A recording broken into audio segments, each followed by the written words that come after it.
Kakabili nyo lang, sir? Last month lang. Okay. Ano? EcoBoost. Hindi, ano lang yan sir. 1.5. May ano lang. Lagyan ko lang. Celestial Ang Blue. problema ABS. Kasi may time na tumitigas yung preno. Wala siya. Tumitigas. Iba po yun kapag tumitigas kasi Pero naka-disable kasi yung ABS niya. pinatay po. Nung nakuha ko ganyan na. Nakapatay yung ilaw. Oo. Sige po. Sige sir, sa loob muna. So yun guys, nabili pala to ni Bossing 1 month ago itong ating hindi pala sa atin to, nabili sa labas. Ford Fiesta na top of the line to na EcoBoost, kaso naka-diode ABS. Pero hindi lang yun sa ABS kasi tumitigas daw yung preno, delikado yun. So check natin kung if ever magpapa-order si sir. Hindi daw kasi na-scan. Ito naman yung nabili to ni Ma'am Ann last year. So papa-change oil lang.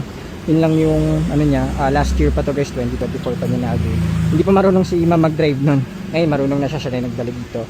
Tapos yung APV natin, yung mga for releasing natin dito guys. So yun muna, detailers.